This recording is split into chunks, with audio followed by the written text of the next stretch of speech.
Es ist sehr gut für mich spielen bis ein großartiger Publikum. So that's the German-speaking part of my set over and done with. Hi, my name's Jack Holmes. I'm from England. As you're probably able to tell by my skin complexion, by my teeth, and the fact that I'm already drunk. Like any good foreigner, I came to Austria to steal your jobs and take your women.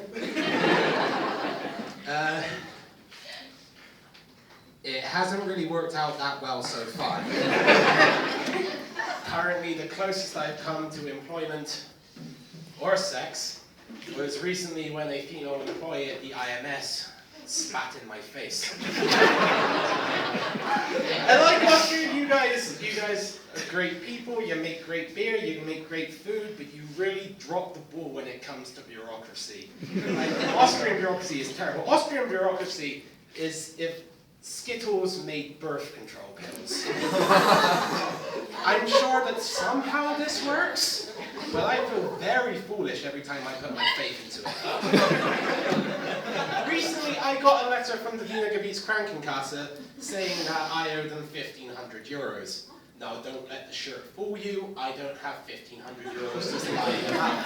So I got this letter, I started to panic, and I did the only thing I could think to do, which was to turn the fine over, write my suicide note on the back of it, and send them that. I win, I think, then 2 to 3 weeks later they send it back to me with a letter attached saying that the next time I want to send them a suicide note, I would have to do it in German.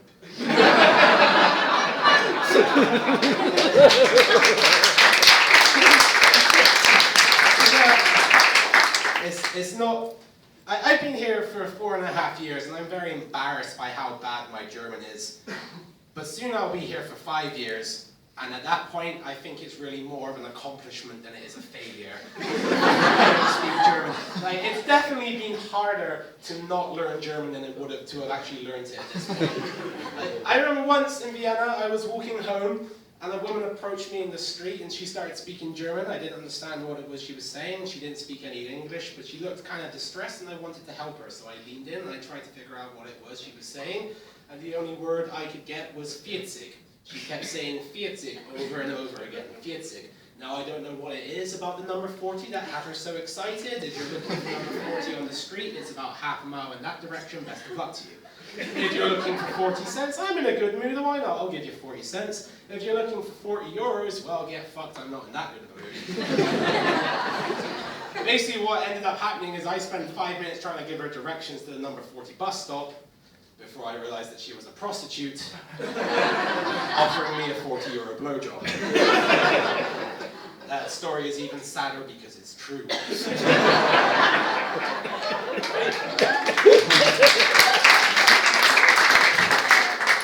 When I came to Austria, I did not speak a word. Well, that's a lie. The only thing I could say in German when I came here was "Wo ist the beer?" which I thought was really funny, and this just got me in trouble.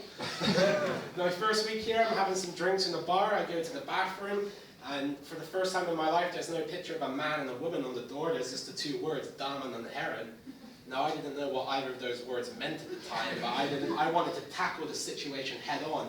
So being English, I look at the word Damen, and I'm like, okay, Damen? Das Men? That seems to make sense, but let's consult door number 2, Herren. Okay, Herren. H-E-R, that spells her. There's no reason why that can't mean room in German. This is fucking So for the first month I live in Austria, every time I'm out in public I find myself pissing and shitting in the wrong toilets. Until I'm eventually caught by a 15-year-old girl and nearly end up on the sex offenders register. Now whenever I tell that story, people will always say, hey, come on, didn't you realize that you were in the women's toilet when there were no urinals in there? And honestly, I think I was too busy trying to figure out why they would put a tampon machine in the men's bathroom.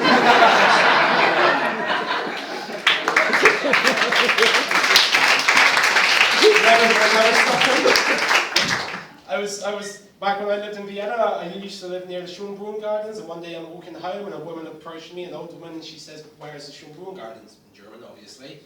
Now I know where they are. It's about 5 minutes walking direction. Good, best of luck to you. But the problem is, I don't know how to say walking distance in German. So I think, okay, I could say it's 5 minutes with your feet in that direction. The other problem is that in the panic of the moment, I have also forgotten what the word for feet is in German. So I do the classic Englishman abroad thing where I go through every word I know in the German language, and naturally the word that sounds most like feet is going to be the word that I need to use. Which was very unfortunate, because when I thought of the word, I said, okay, that sounds to make sense, and so confidently and so proudly did I stick out my chest, clear my throat, and go, mit deinen Fuß, das ist 5 Minuten. Now, clearly, she looked kind of strange, and I realized, all right, there has been a miscommunication here. So I go back to the classic Englishman abroad thing, where we know we're not being understood, so what we do is we just say everything we said again, but slower and louder. Which means that anyone who happened to be walking past me on the street at that exact moment just saw me shouting at this old woman, 5 Minuten mit deinen Fuß! 5 Minuten mit deinen Fuß! Now, this goes on for a few seconds. I realize, okay, I may have made a slight error in translation here, but I don't know what to say. I'll give her a visual aid. A visual aid will clear up everything. Nah, I didn't do anything smart like point to my feet. I give it one of these. 5 Minuten mit deinen Fuß. That was the second time I ended up in a sex. So I live and work in Graz. I recently got a cool job. I got hired as a voiceover artist, which is fucking ridiculous. I'm going to go into why. First reason, I get that to you, this is a British accent, and it's all charming and Prince William and blah, blah, blah. The cold reality, like to an English person, I think the best comparison is, imagine someone from southern Styria who sounded like he had been breastfed on homemade schnapps. And that's roughly how I sound to an English person, so the fact that they hired me to talk is ridiculous. The other reason this is insane is the company that I work for is called Fingerschinder. Now, I would love to tell you that Fingerschinder is some sort of bizarre sex toy. No, it's weirder than that, because Fingerschinder is a tool for physical fitness. Just let that sink in for a moment. I am the voice of physical fitness. Like when you can hear the sounds of my chin slapping together when I talk in this video is absolutely insane. I think the only way this company could have made a better video was if they had swapped me with the German guy demonstrating the tool. So there's just me trying to do all these workout exercises, and some German guy talking over the top of it, just going, oh, this is why you must buy a Fingerschinder. Look at the disgusting Englishman. He is exercising for 30 seconds and you can no longer tell what is sweat and what are tears.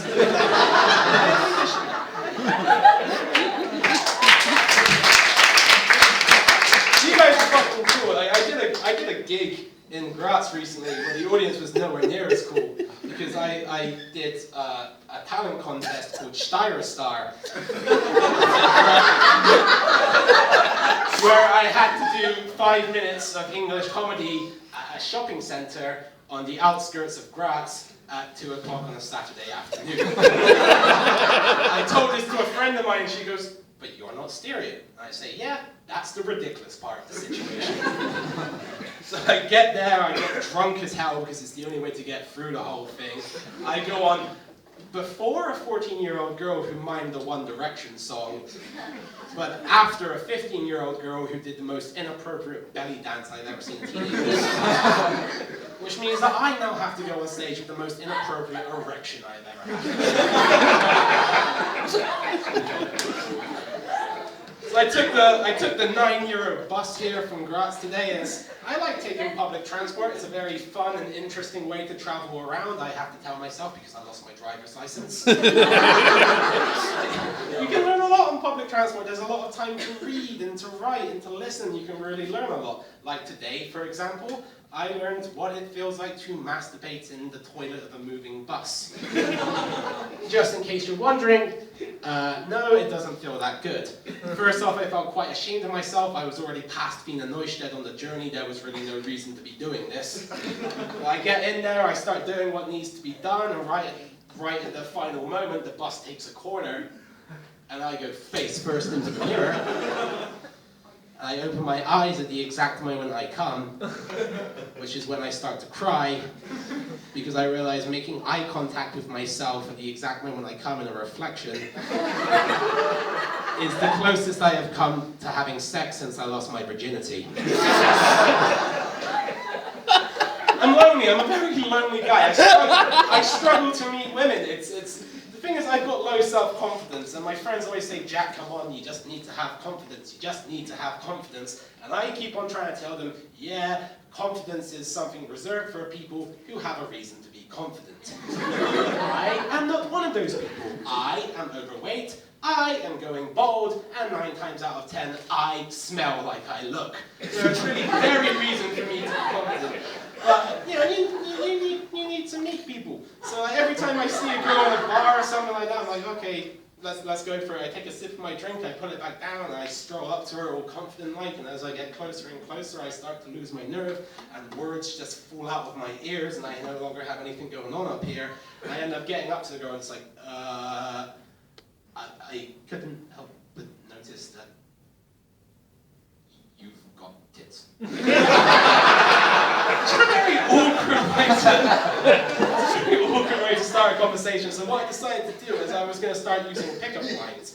Now, if you don't know what a pickup line is, it's a line that someone else wrote that is completely void of your own intellect, personality, or wit. And I thought that sounded like a fantastic way for me to start a conversation with a stranger, because I need to hide the reality behind this at all costs. The problem is, pickup lines is a whole minefield of its own, because you still need confidence to use a pickup line. Your average pickup line is something like, hey, are you a parking ticket? Because you've got fine written all over you. How the fuck is a guy with low self-confidence supposed to pull that off? So, hi, are you a parking ticket?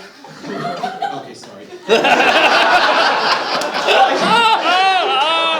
What I decided I was going to start doing is I was going to start converting pickup lines into a language someone who looks or smells like me can pull off.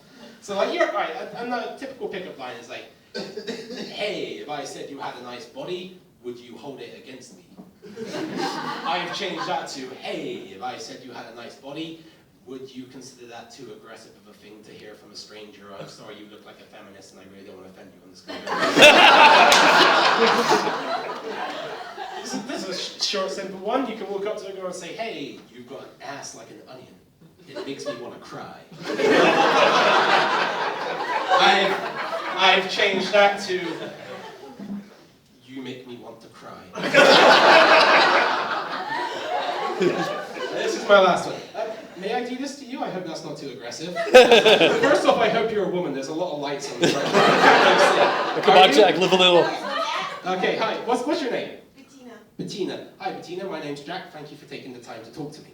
Now, Bettina, if I was a more confident, slimmer, better looking, better smelling, more employed individual, I might walk up to you in a social situation and say, Bettina, if I could rearrange the letters of the alphabet, I would put you and I together. I know, it's cute, right? So I have changed that to, Bettina,